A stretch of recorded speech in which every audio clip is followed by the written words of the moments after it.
Okay, so guys, today's gonna be a much shorter one because I'm shooting my schedules. I'm in my videos for the week. However, any questions, anything you might want to ask me, share with me, whatever it is, you can talk to me, and then we can answer whatever you know. I always say that if you ask me something, I will always have an answer. If I don't, I will find it and I will come back and give it to you, because if it's part of my business, then it's my job to make sure I give you answers. Anybody with any question, comment, observation, anything you might want to talk about, but also you guys need to be executing on the stuff we're sharing. Okay, if I'm sharing stuff with you and it makes sense, you need to execute, and if you execute, you will be able to share if it's working or not, or if there's any light bulb moments. I would appreciate that. That is why I decided to do this particular bonanza live, so that we can serve beyond expectation. So talk to me. What you got? Okay, who's going to start? Amber? Okay, Amber, let's talk. Okay, I'll go. The problem I'm having, Phill, is that we are getting out there on the marketplace, and you know, we normally communicate with the clients, and what actually happens is that they say, you know what, they need to send us documents because, you know, I assist people that are over indebted.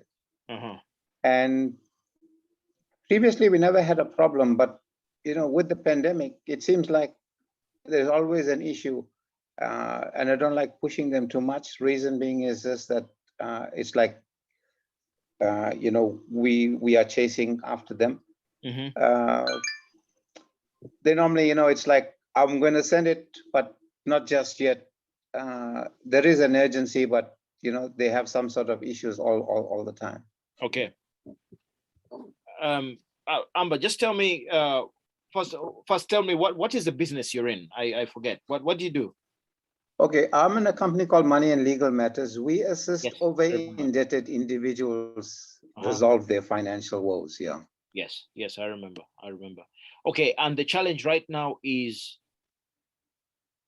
the clients are not sending us their documents so we could move to the next level. Okay, to help you know, normally even on a consult, I would be able to assess what the problem is and give them a bit of advice, but we need a little bit more detailed, you know, information. Okay. Is that new? Is that a new situation just started according to you, or is it something that has always been there? It's just that you're noticing it now. I mean, look, I've been in the business for over 30 odd years. I never had this problem before COVID. It's like with the pandemic, it's like, you know what? It's like tomorrow is another day, you know, for the clients. Yes. It's not just happening like the way it used to be. Yes. Okay. There could be 2 or 3 things that I would think about. I would probably would need to have another deeper conversation with you, but there's 3 things that come to mind immediately. Number 1, is there a chance that you have a little bit more competition right now, that they have a lot of choice, so they don't see the urge? Number 2, is it a case of you need to, you know, because every business evolves. The way you used to do things 30 years ago is not the way you do it now. Maybe your strategy of how you get the documents could change a little bit in terms of adding urgency, or in terms of making it easy for them to send. Maybe if you're asking them to send you hard copies, maybe you could find a way to help them to scan or whatever. I don't know. But we always ask them if it's possible to even to WhatsApp it, you know, just make a photo of it and WhatsApp it, and I can print it and do the due diligence. So it's. And what is your what incentive are you giving them for them to send you? What do you say to them to give them the urgency to send you the documents? What is in it for them? Well, the priority is basically, the thing is that my consultation is free, and they also have access to my Money Victory program that they could access, you know, on Facebook. Yeah. Okay, that's where your problem is, sir. It's free. Okay. It's free. People who don't pay attention. I always I'm going to sing that until the cows come home. People who don't pay attention. Now, because they haven't paid you nothing, they're getting the consultation free. But they're there thinking, oh, well, it's free. We'll get to it when we get to it. That's number one. Okay, so number two, because there's nothing for them to lose if they don't send. People are motivated in two ways: carrot or stick. Okay, pain or pleasure. Now, there's no pain for them at all, and there's no pleasure either. So if you're not, if there's no an upfront fee, if it is not a case of that pain or pleasure, but also your targeting of the client might be something you might want to think about. Maybe 30 years ago, it was easy because you were the only expert, but now they have got choice. And probably there's another young man somewhere sitting in a garage who is pushing a little harder than you, is getting out to them, or has done things a little bit different. But also what I would think about is maybe you need to target people who, if they don't solve their financial problems yesterday, they're in trouble. Like you need to find that piece of pain where it is inevitable they got to come through. So there's three things there. Number one, people who don't pay attention. So I don't know why your consultation is free. However, you could package it in such a way that that the consultation could be free, but you embed a fee, a startup fee, which will then only attract serious people. Because right now you're going to get people who I call window shoppers. Window shoppers will know, oh, Amber does this, oh, I'll get to him. Besides, everybody has gone through COVID. Besides, everybody has got a problem. So there's that. But if you're targeting people where, I don't know where you can get a list, like you get a bailiff's list. A bailiff who's coming after them. So you get a bailiff list, and then you target that list and say, guys, I can help you sort this out. They're going to come running because somebody is on their case. So those are the things that I would think about according to what you say to me. Does that make sense? No, definitely. It does make sense. Good. You might just want to review and streamline again, but also people who don't pay attention, find the right targeting, and then, because the right targeting will get you hungry people for a solution who will then come. All right. Thanks a stack, Phill. We appreciate it. You're welcome. Okay. Who them next? Who else has got who wants to ask the next question? Resto, you're welcome. You can unmute yourself and say hello. Okay, Sterling, you got a question? Yeah, Coach. Yes, my question is around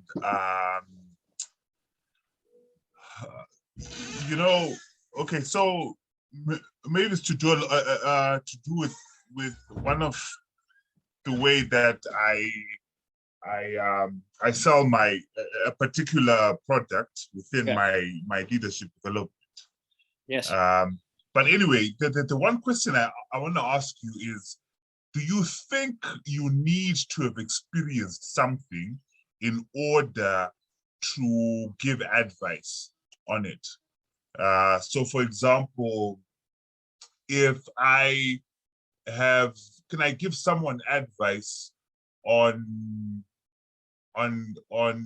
facing staff that are complaining about him and are demonstrating that they want salaries, and I'm coming in there and I'm advising this CEO or CFO or something, and say I've never experienced something like that. Okay.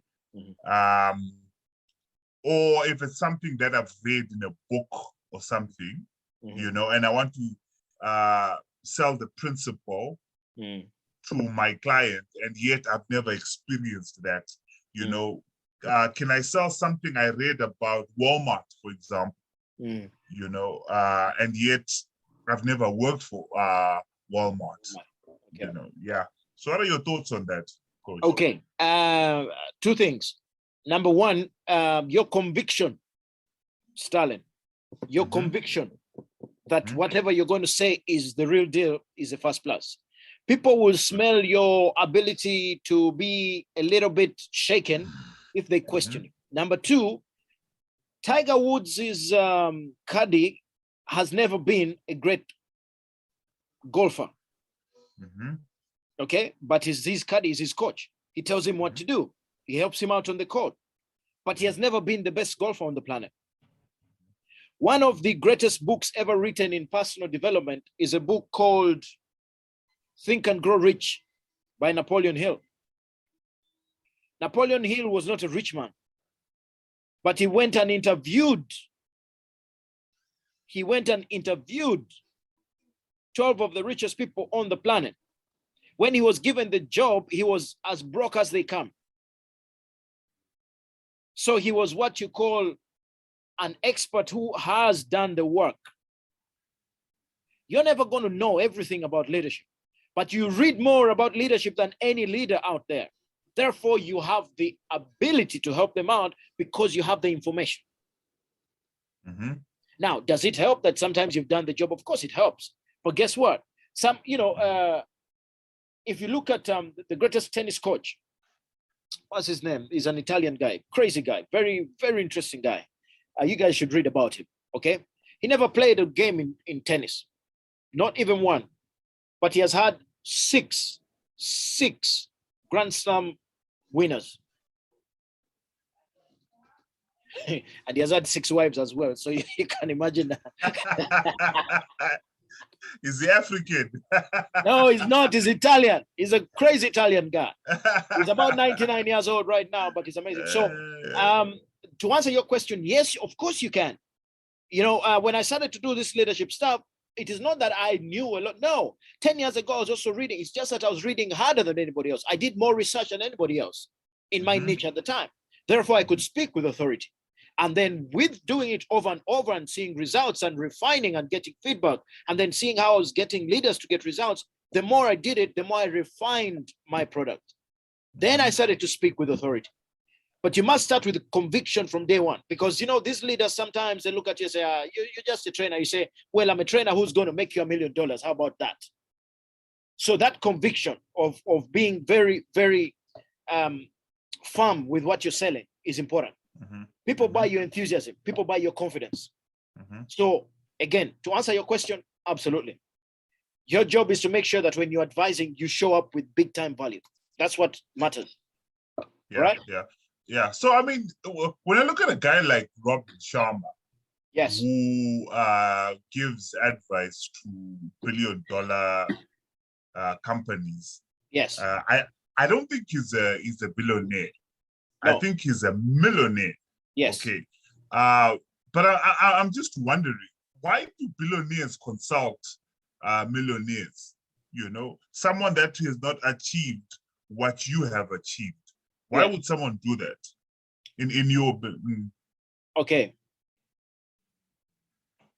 They say that if you're in a room and there's a bad smell in that room, when the 6 people in a room and there's a bad smell, the guys in the room ain't going to smell it until somebody else walks in and it's like, damn, there's a bad smell in here. Mm-hmm. It's called perspective. Even the millionaires have got coaches. Even the millionaires have got mentors. You have attended my webinar. The last thing that I show you guys is about leverage. You got to leverage mentorship. You got to leverage coaching. Everyone, he's not a millionaire, but he has refined a process of getting you there. Mm-hmm. He has refined something that, this guy might be super good at executing on strategy, but is weak in the relationship, is weak health-wise, and he's weak in, emotionally. Mm-hmm. But this is what Robin Sharma is good at. He's going to help him to become holistically good at other things. All these guys, there's always something that they are great at. Richard Branson is amazing at getting people to follow his brand, for example. Mm-hmm. But he uses Joe Polish, who is a great marketer, to amplify the message. Mm-hmm. So it is a case of, you're bringing something that they can't see. It's a blind spot for them. So you're bringing something that they can't see. You are the person who provides the blind spot, who can see something from outside. When you walk in, you can see, hey, you know what? This is what you're doing. I'll tell you, I was reading, what's his name? Kevin O'Leary, one of the Shark Tank guys. And he's brutal. He's, much more of a bulldozer. He's just going to go boom, boom, boom. But he's got a second in hand who is like a coach as well as a personal assistant, who will be able to tell him that, hey, I think you're getting that part wrong. You'll get the money, you'll get the execution, but you're going to lose the team. So that person helps him to be able to understand that he's got to build the team at the same time. So this person, the second in hand, is not the millionaire. He doesn't even make $1 million, but he's paid super well to be able to give that perspective. Does that make sense? It makes a lot of sense. I think for me also, maybe because some of it comes from my own work experience, because Yes. I mean I did work, you know, at a pretty senior level, but there's certain things I haven't experienced, that's for sure. Yes.